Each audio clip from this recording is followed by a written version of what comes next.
This video is going to be a quick summary of several different paradoxes. These paradoxes are covered in other videos, but I wanted to see if I could make an extremely short video where I clearly explain each one. First off will be the rock in the boat paradox, or maybe the rock in the boat question, whatever you want to call it. I first came across this, I believe it was on the first day of physics, could have been the second day. But our teacher asked us this question, and then he never gave us the answer, so that was annoying. The question is, you got a boat in a pond or a lake. In this case, I'm going to put it in a big tank so we can have a bigger rise in water level. Anyways, you got a boat with a big rock in it. The water level's at a certain level. If you throw the rock out, does that water level go up or down or stay the same? The key to understanding a lot of questions in science is to always think in extremes, because that'll usually help. So in this case, instead of a boat and just a normal rock here on Earth, we're going to fly out to a neutron star and we're going to chisel off a piece of a neutron star. This neutron star material is extremely dense. We're going to get a very small piece that's only 1/10 of a millimeter in each dimension, so it'll have no measurable volume, meaning we don't have any kind of rulers or tape measures or anything that can measure the volume of this. But it is extremely dense, it is extremely heavy, or you could say extremely massive. It has a huge amount of mass. It will weigh thousands of tons, this one tiny little speck that's less than a millimeter in each direction. If you put it here on Earth, it is so heavy, it'll just push all the way through the Earth and go down to the center of the Earth.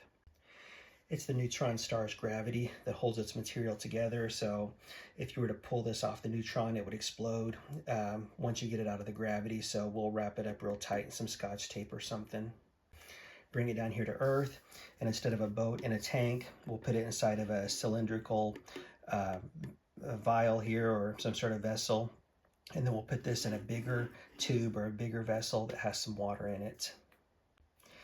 This is so heavy right here, it's going to push it right down to the bottom. That water level is going to go up really high. So then we take this mass right here out, we throw it overboard, the same way we throw a rock overboard here on that boat. This little speck right here has no appreciable volume, so it sinks down, and then the water level will drop all the way down as if there's nothing in it, and this will float all the way on the top. So in summary, if you have a rock in a boat and you throw it over, the water level will go down. Next up is the paradox. If you hang a steel ball in some water, does that increase the weight of the tank or decrease the weight or do nothing? I was actually wrong on this, and I thought it did nothing. My logic is that water is a fluid and air is a fluid, so if you were to just dangle this steel ball over a scale in air, it would do nothing. But I was wrong, and that's what made me interested in this subject.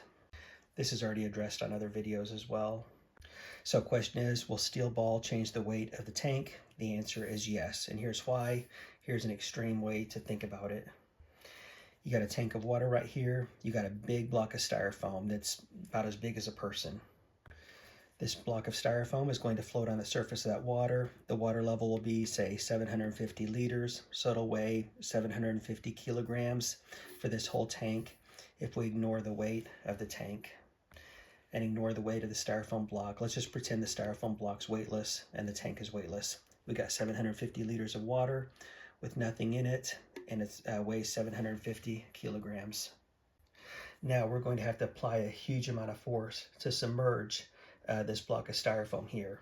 So we're going to have one or two large people actually stand on this block to push it down with all the force that they can to get this block submerged. Now if you're applying a huge amount of force down right here and there's a scale below it, that force has to go somewhere, so obviously it's going to register as an increase in force or increase in mass on the scale. The force will equal the mass of the water that has been displaced according to Archimedes' principle. So if you just got this piece of styrofoam floating on top, the styrofoam's weightless, the tank itself is weightless, and it registers 750 liters of water. That'll weigh 750 kilograms. But now you push down on this really hard, raise the water level to 1,000 liters, then the weight on the scale will go up to 1,000 kilograms. So it will register as if there's 1,000 liters of water in the tank, even though there isn't. There's only 750 liters of water in there. Dangling a steel ball into the water does increase the weight right here, because in this case, instead of having to have a person stand on that or push down on that really hard to submerge it, a steel ball has its own mass to push down and submerge it. So even though the steel ball is pushing itself down with just its own mass, it's the same as if you have somebody up here pushing down on it, and the weight on the scale will go up. The next scenario is we have a ping pong ball glued to some string. The string is glued to the bottom of the tank. The water is at 750 liters. If we assume a weightless ping pong ball and weightless string, does having this ping pong ball in the water increase the weight if we were to put a scale underneath the tank right there?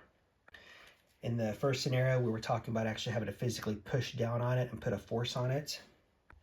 But in this situation, the force actually comes from the string holding onto the ping pong ball, keeping it from floating up.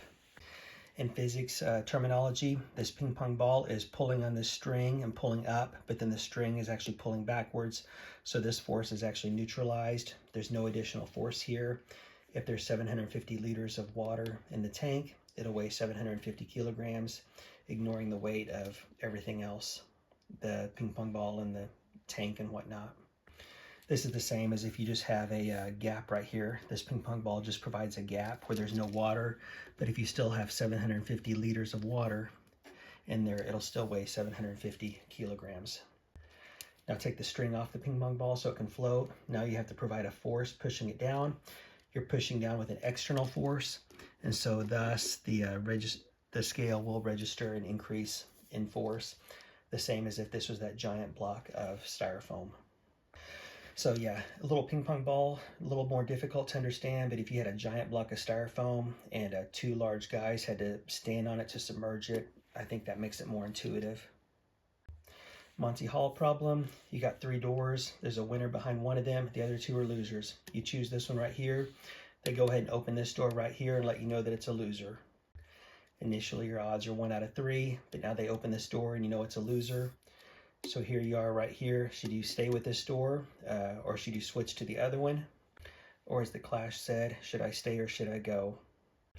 Answer is you should switch because you went from 1 in 3 odds to 1 in 2 odds. Totally paradoxical, but here's a better explanation: to always think in extremes.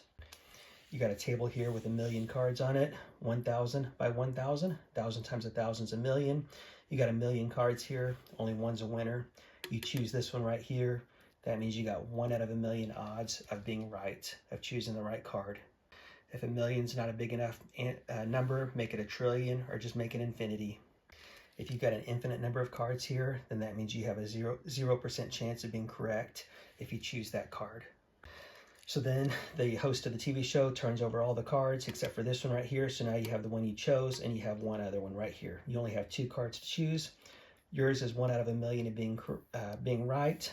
Then that means this card right here is 1 out of 1,000,000 of being wrong. So there's your answer.